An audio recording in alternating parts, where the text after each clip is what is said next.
when we know a child, we can get to know, do you love reading? Do you love learning? And if not, one of the first things we work on is sparking that joy, making them curious, making them wonder so that they want to keep going and exploring and discovering different genres or different adventures in books. Start talking about reading at home.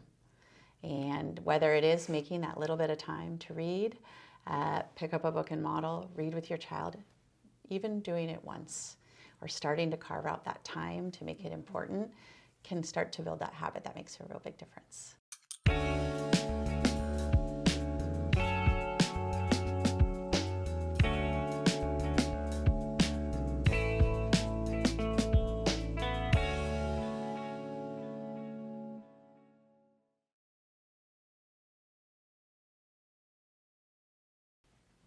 Welcome, Linwood Unified families, to another episode of Beyond the Classroom podcast, where we often talk about the whole child.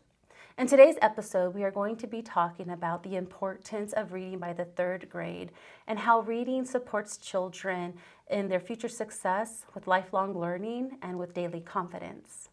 Joining us today is Mrs. Courtney Gillette, who is the coordinator of elementary education, and she comes highly recommended to join us on this episode by our very own director of primary and secondary, Mrs. Sandra Verduzco. Together, Mrs. Gillette and Mrs. Verduzco work closely on developing district literacy initiatives, and so we're so excited to have Mrs. Gillette here today. So thank you for joining us. Thank you so much for having me today. We're so happy that you're here. If you can you share with our families a little bit about your background and your experience in the world of education? Absolutely. First, I just want to thank you again for having me here today. It's such an honor to be here to talk about a really important subject, literacy and reading for our students. But before that, I'll share a little bit about myself. My name is Courtney Gillette. I work in our ed services supporting our programs in elementary education. And prior to this role, I've spent over 20 years in education. I have been an elementary school principal, which was one of my favorite roles, a reading specialist. So I used to really work up close with our students and families. And most importantly, I was a classroom teacher, both at the middle school and the elementary level. So I've had the opportunity to get to know students in all the stages of development and being able to see how reading plays an essential role in their success. Yeah, absolutely. And that brings me to the topic as well of, this is February. And what is February a representation of? What are we celebrating this month? Well, right now we're celebrating a lot of things. As we turn the corner to March, we're going to celebrate Read Across America. So we're going to celebrate reading. And I really think we should celebrate reading every day. Yes. But it's important that we take that special time once a year to just honor what literacy gives us, the gift of reading.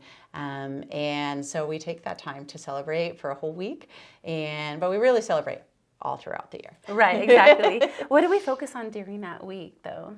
Oh, we do a variety of things. I think one of the most exciting things we do is we invite guest readers into our classroom. So we open our classroom doors and we invite everybody from our board members, our cabinet members at the district, our district office personnel, but we also invite parents and families in to read stories and just modeling that love of literacy, sparking that joy, giving that encouragement to be lifelong readers. Yeah. Sometimes those moments resonate with children and stay with them and encourage them to keep going as readers. Absolutely. I'm such a fan of like the Dr. Seuss Reading Day.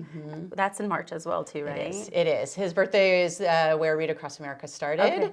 And so that's why we have kept it in March. That's so awesome. Reading is so phenomenal. I love reading and I wish I could have more time to do it. But as you know, when we become parents and we are working moms, sometimes it's hard to carve out the time to read. But let's talk a little bit about the importance of reading and why it is such a powerful milestone for those to learn by the third grade. Why is it so important for children to learn by the time they're in third grade? Absolutely. You bring up a great point. Across the elementary grades, we do often think about third grade as that time to look at, has the child achieved reading proficiency? So if they sit down with a book, that they can read fluently and smoothly and that they understand what they're reading.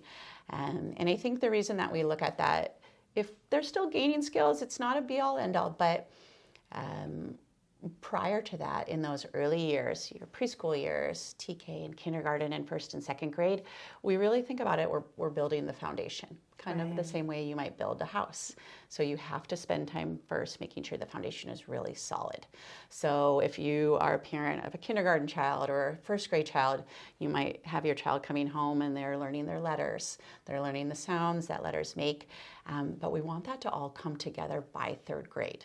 And so we really look for that as that turning point or that milestone to know that students are on their way. And the other reason that we look for third grade as that milestone, we know they've had those years of instruction, so things should have solidified by then. And the content really changes. So we go from learning to read in those early grades to reading to learn. So the texts, the information becomes more dense. It's harder to access if you don't have those skills. And then a lot of research just connects it to lifelong success. So graduation rates can often be predicted by reading success in third grade, earning potential, a lot of confidence and self-esteem. We can see if we know that a child is on track to be a strong reader by third grade. Yeah, no, I love it. I remember learning that, like you kind of highlighted it a little bit, that our children before the third grade, that they are learning to read, but then from fourth grade on, they're reading to learn, right? And that's where the dense topics come in. And you don't always associate, for example, like math with reading, but it really involves so much reading. You get the formulas and the instructions and the directions and the lectures, and you got to put it all together. So I could see how it's all connected. Absolutely. So it's one of the biggest tools for access, in my opinion, is you can only get so far as a math student, because once we move on beyond basic computation and we get to word problems, if you can't read the word problem, it doesn't matter how good your computation skills are. And so it opens up access to so many other topics, both your academic topics and skills that you need for navigating life. So thinking of it as that cornerstone, as that foundational piece, it just is that gift that we can give students so that they can access the world around them as they grow. Right. So what happens to a child by third grade, both academically and developmentally, if they haven't gained like proficiency in reading skills? That's an important question. And I think in being a parent, it's definitely something to pay attention to. And if you're not an educator, that's absolutely fine. But making sure that you're aware and asking the questions, of your child and your teachers as well, is my child on track as a reader, is so important. Because first of all, at a younger age, it's easier to close a gap. So if a child was having a hard time with some vowels or reading a specific type of words, that's easier for us to be able to target and fix and maybe fill that skill that they're missing when they're younger. So paying attention to that.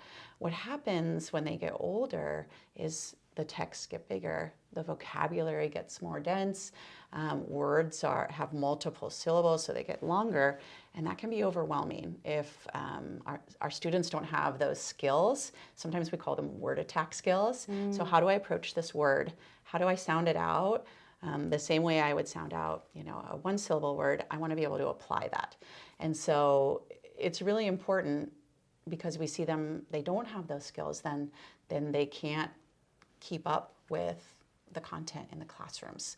And then they're starting to miss out on some of that content. And not only academically then is that harder for them, but social emotionally it starts to impact them. So one thing I always notice is, and I've always been surprised but impressed by, is our students are so aware even from the youngest ages. They're so bright and they come with so much, and they start to know and their confidence starts to get affected if everybody around them is reading and they are not able to keep pace.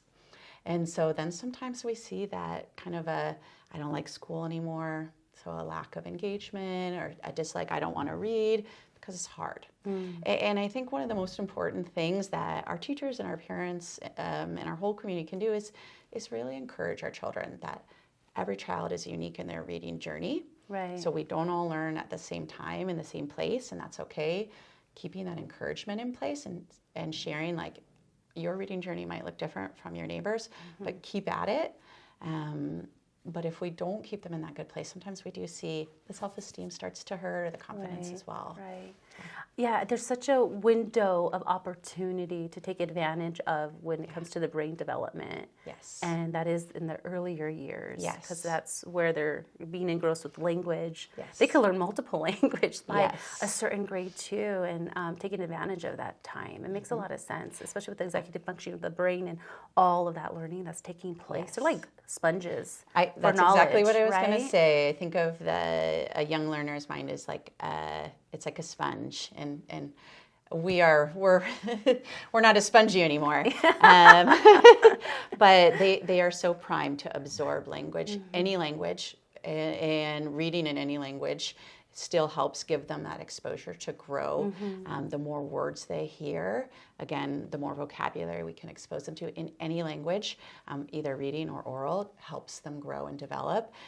But there is that window, and it's even before school starts. So even in those infant and toddler years, reading or listening to books just really helps prepare them to soak up that readiness for reading. Yeah. No, it's really interesting because in my world, I'm more focused like on mental health, right? Yes. But it's so interesting how reading and mental health, they really intersect, because with reading, it teaches also like the critical thinking and the analytical skills too, because we know reading's not a biological skill, right? Reading is something that is attained, it's learned, it's developed over time. And so I know in the world of mental health, it goes a long way, because when you're not able to read, then you process trauma differently, you process stress differently. It also maybe shows how you deal with life by taking a look at your attendance, right? You highlight the social emotional, that participation in class, a kid develops more lower self-worth, so they don't want to actively participate or raise their hand. They're a little bit more insecure. So there's such an intersection here with the whole child, really, when it comes to reading. And you bring up, I think, some very important points with how reading can benefit mental health. And the other thing I think about with all of those points that you mentioned is I think about the empathy that we can learn from reading. And so growing up isn't easy, just like parenting isn't easy. Right. But sometimes reading about a character who's going through something can help inspire or give a child courage or help them not feel alone. Other people go through what I'm feeling or what I'm enduring, and sometimes those conversations won't happen maybe with peers on the playground or with the families. Maybe it's a topic that's hard to talk about. But in a book, I can connect to someone, a character who's going through something that I'm going through, or I can develop empathy for characters that aren't like me. And it helps me learn and apply those skills to my life as well. Absolutely, it's so true. Like the younger they are, they maybe they have less verbal skills to really identify what they're going through and experiencing, but they make a connection, even on an intuitive level. Maybe they're not thinking of it abstractly, but they do connect with the story of somebody died, or there's a kid that's mean to them on the playground, there's bullying happening. Reading really teaches so many life lessons and how to deal with life. Yeah, it's so true. And for parents at home as well, sometimes it's a conversation starter. If you share a book together, you can go back and reference that character and talk about, wait, what did you think about what they did or their actions? And would you do the same thing on the playground? And so a lot of times it helps us connect to our children in a way, instead of, quizzing them, what happened on the playground today? We can talk about it in another lens, but sometimes it can help us give those life lessons that resonate and that our children can use. Right. So here at Linwood Unified, what are some district initiatives or things that are happening to support the children in both capacities, the ones to continue reading that already have developed the skill, and for the children that might actually be struggling in the area of reading? What are some approaches that the district is taking or strategies to support those students? That's a great question. And kind of as I shared in the beginning, I think I think it's some of the most important work that we do, is having those strategies in place. I don't know that there's any greater gift than giving the gift of reading in education. And so we prioritize being able to make sure that our students are learning to read. And so in speaking of initiatives, I think first and foremost, and it maybe doesn't have to do with academics, but it's the relationships. So knowing our students. And when we have our students and we know them, it doesn't matter if they've started in preschool or TK or if they move here in third grade, it's getting to know each child and what they bring, what their story is, what their background is, what assets are they bringing, because then that's a way that we can also grow their reading, their love of reading from there. Right. So developing those relationships, first of all, is something that we just prioritize at the school level, at the classroom level, and that partnership with families, because it is really a partnership. You know, I think we're raising kids together, and parenting is really hard, so it's really nice to have someone, you know, in education to be able to ask about how's my child doing, or what books would you recommend next. So I always place that first and foremost. But then together with that, when we know a child, we can get to know, do you love reading? Do you love learning?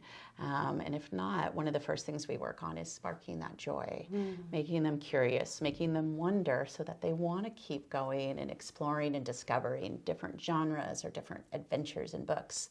And then together with those pieces, which are more of those human connection pieces, then we apply the educational practices.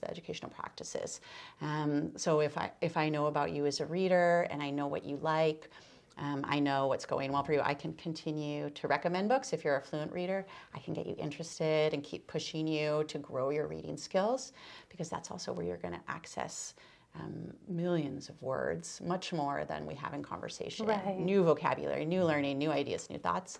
But if you're struggling too, then I can take those steps educationally to fill those kind of what we call those gaps. And I can figure out what you need.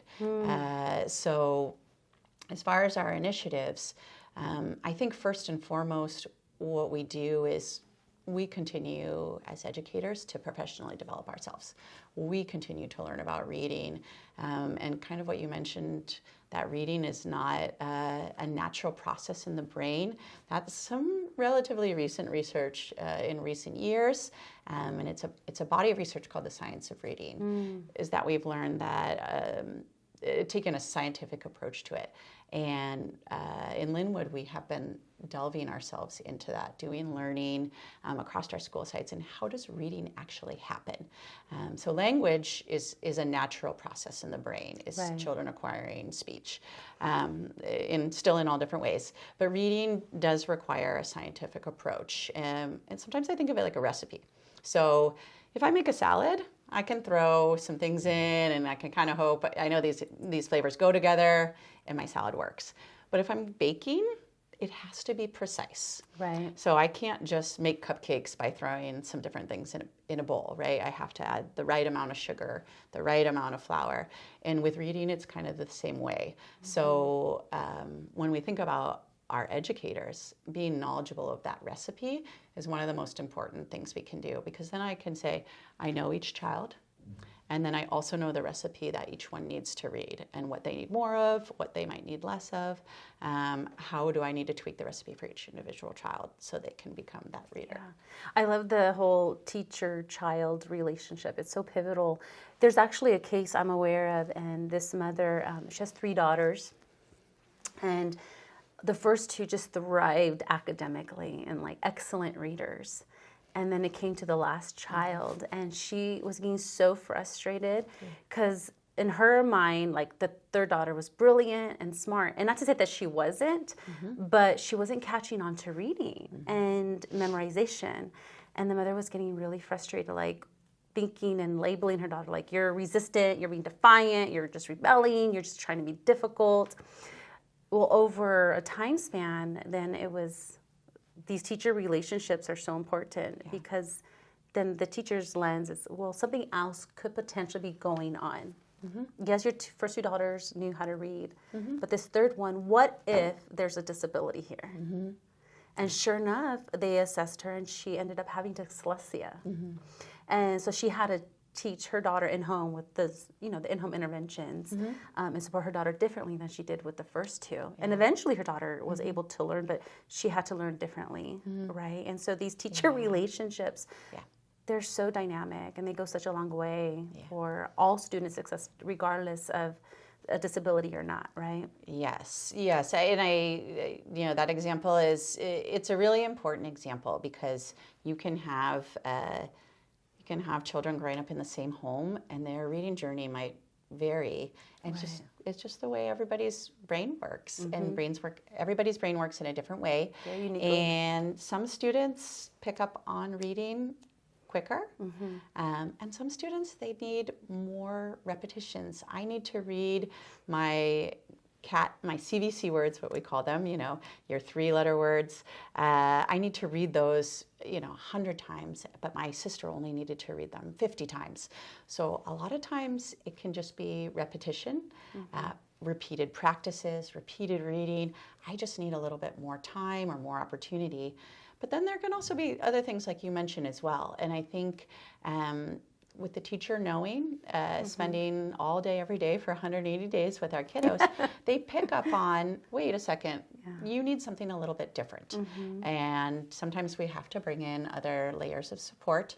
So I also think when you talk about, when you mentioned initiatives, that's another area that we really are priding ourselves in growing as a strength is how do we get to know all of our students? And we call that a universal screener. So we take a look at everyone.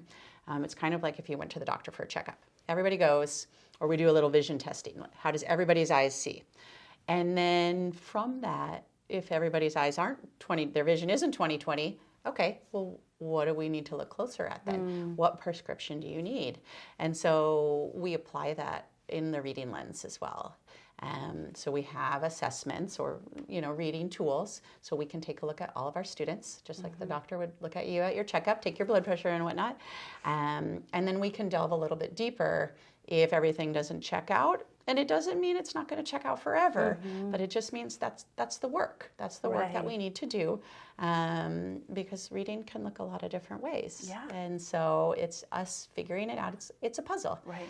An example of that would be like you could be an excellent reader and your comprehension could be really low. Yes. Right? And I was that kind of student. Actually, there's a story my mom told me when I was in kindergarten. The teacher told my mom that I had reading and comprehension issues and that my mom had to read with me every single night. And I feel like I became an excellent reader, but I was the student that I would have to reread like the same paragraph multiple times to really understand it. Like, and I sometimes like line by line have to parse it so I could comprehend it even a little bit more like in depth. Yeah. And so comprehension was a little struggle for me in elementary school. But it can grow like it could definitely grow. And you bring up reading is really complex. So some of the parts that we've talked about is that decoding or the letters or the sounds. But the other really big piece is what you're talking about, the comprehension. So that critical thinking, understanding what you've read, and the big pieces for that, language is a really big piece. Right. So sometimes when we read, we have to talk about it to process. Is this what you were Absolutely. thinking? Oh yeah, this is what I was thinking. Like, was I on the right path for the main idea or the theme? So sometimes it takes processing through language, or sometimes you need to know what a vocabulary word means to make things click. And then the other piece is something that we call background knowledge, so my life experiences.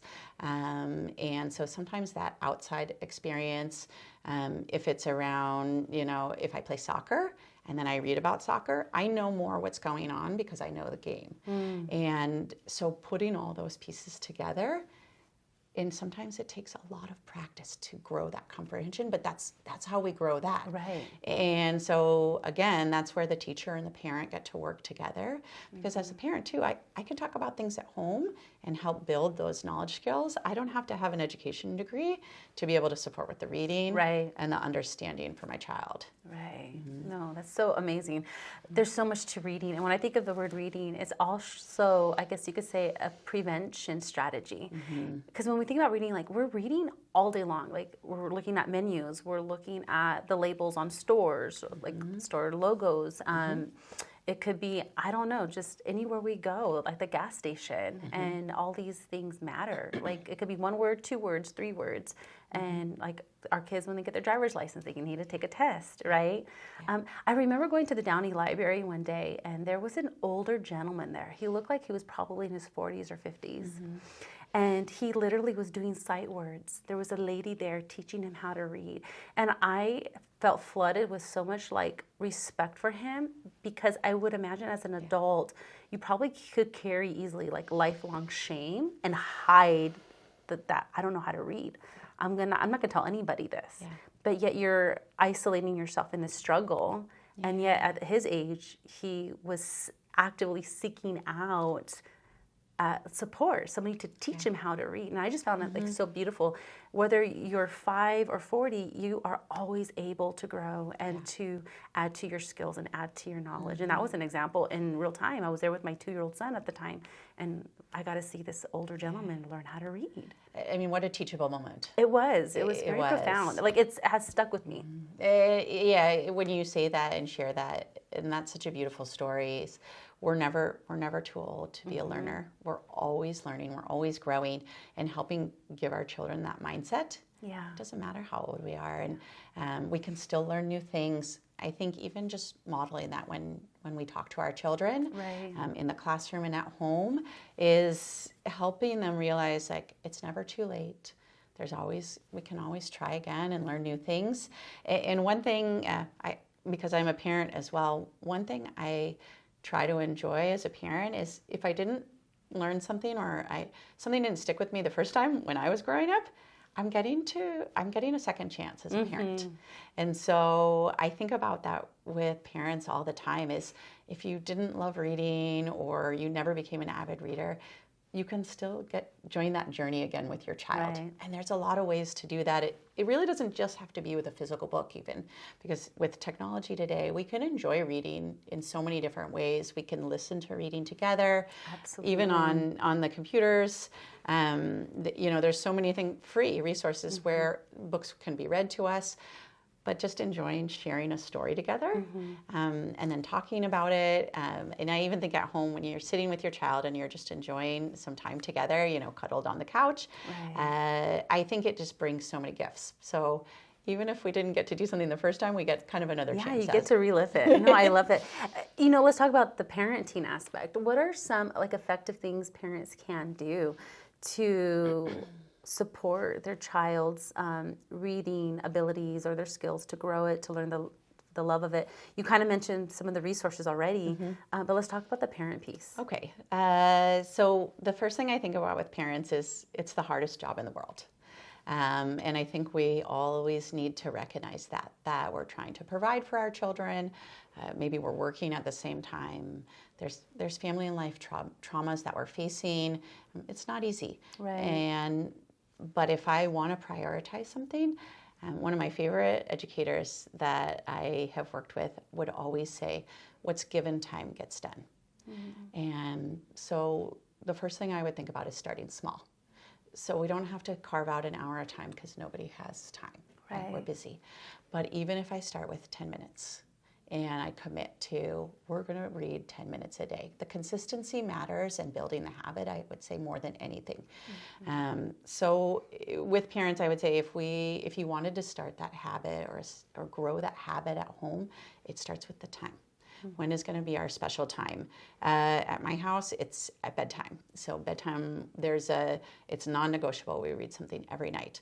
And some nights, if we only have 10 minutes, I don't care. We read one page, but we still read.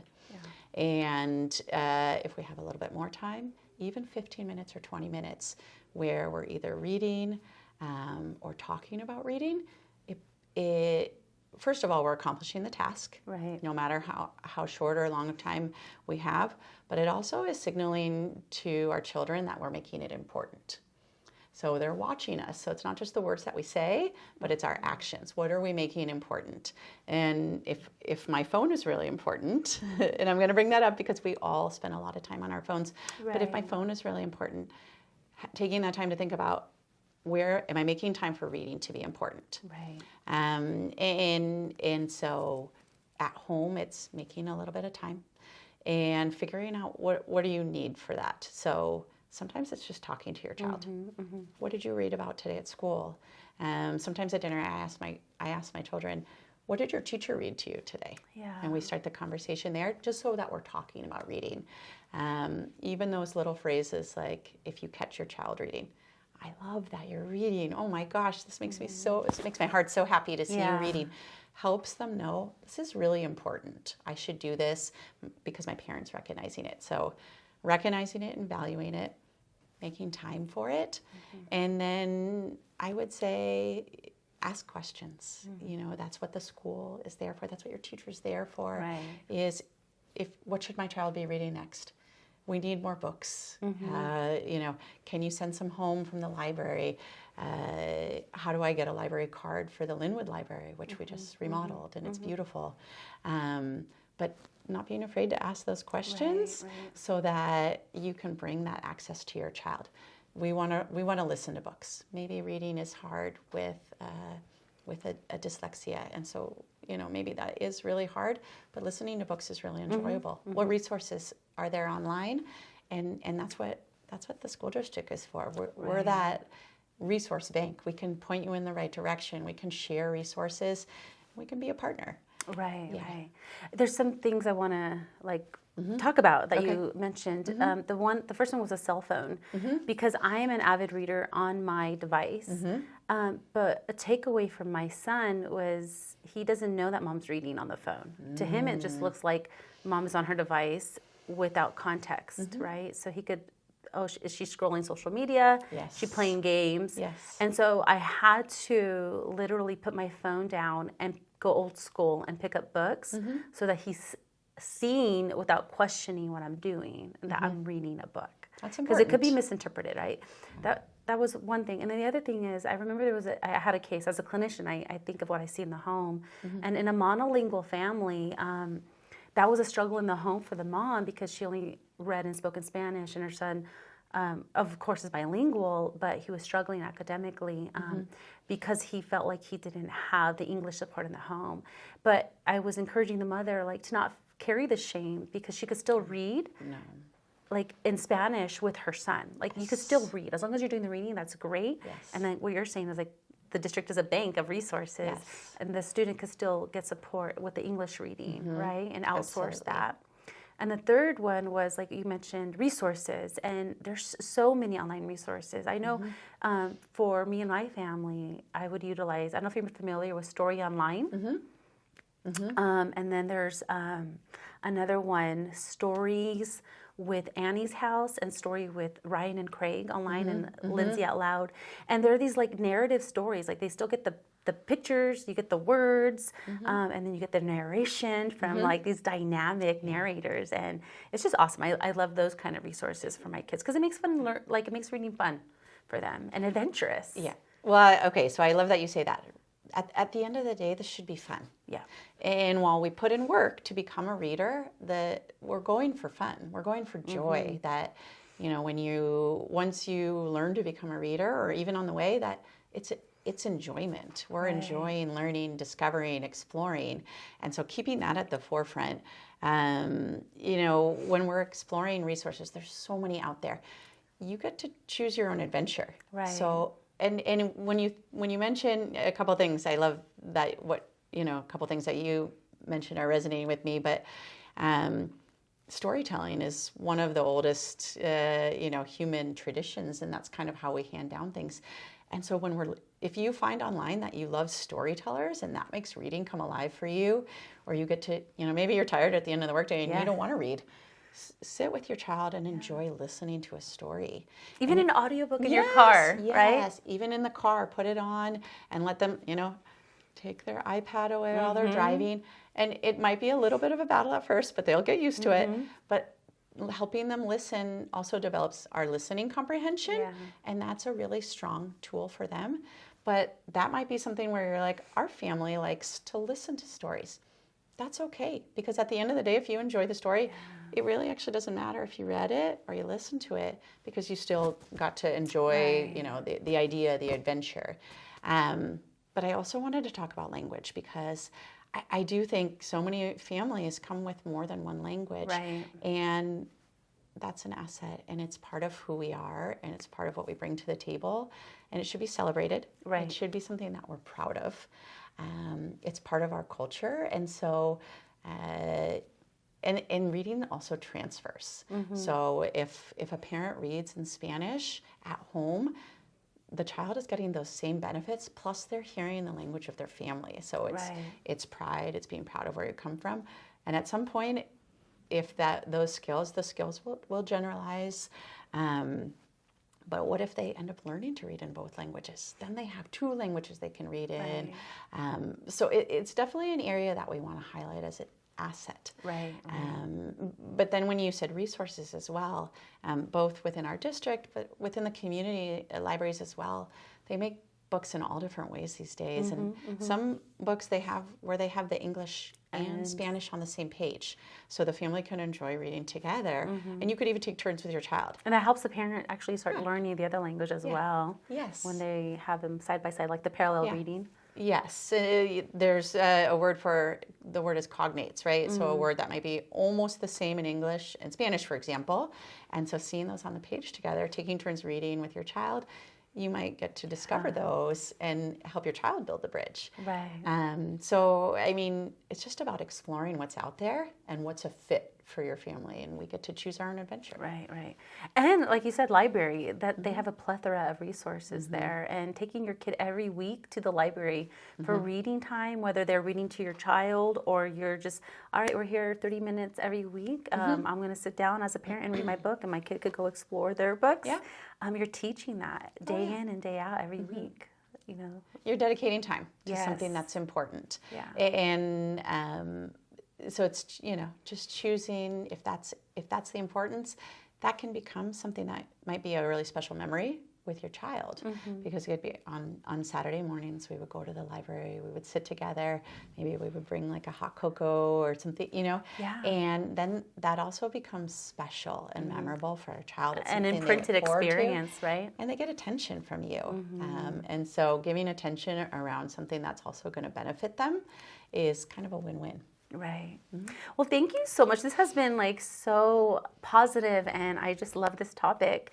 Every time that we do a podcast, we do a take-home challenge for our families. And I'm just curious, what is something that a mom or a father can do this week to really promote the love of learning with their child? What would you recommend that a parent could do? What's one easy step? One thing to do today or this week. Okay, I think if there's one thing, an action item right away, it's start talking about reading at home. And whether it is making that little bit of time to read, pick up a book and model, read with your child, even doing it once or starting to carve out that time to make it important can start to build that habit that makes a real big difference. And so I would say first and foremost, just to having that conversation, talking to your child at home, asking them to talk to you and hearing their thoughts on what they like, what they're interested in, what's sparking curiosity and joy for them, sometimes helps you get on the road to supporting their reading journey. Yeah, and reading is so full of adventure and imagination, and it really supports the creative mind.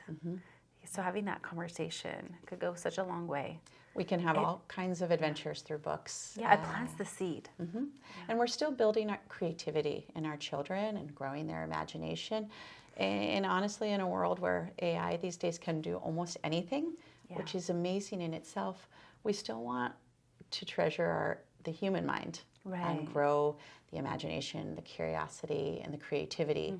And reading is a way that we can foster that in our children. Absolutely. As beautiful and wonderful as AI is, you're absolutely right. We don't want to stunt the individual, unique creativity and talents of our kids. The brain is a beautiful thing. Yeah, it's so powerful. Yeah. Well, thank you, Ms. Gillette, for joining us today. I'm so grateful for your time and for having sharing me. all this knowledge and all of these wonderful vocabulary words that you're sharing. Like, oh, I need to go find a dictionary and look that word up. I've never heard the word cognate, for example. I'm like, oh, that's interesting. You taught me something. We're always learning. Always learning. Thank you for having me. Thank you so much. It was such a privilege. And thank you, Linwood Unified Families, for joining us today. Reading is such a beautiful adventure, and we hope that you would expand this in your own home with your own children. And if you have any questions, please come to the Student Services Department, and we will point you in the right direction. If you have any curiosity about reading and how to support your child's own growth in this area of literacy. Thank you, and we look forward to you tuning in with our next episode of Beyond the Classroom podcast. Have a great day.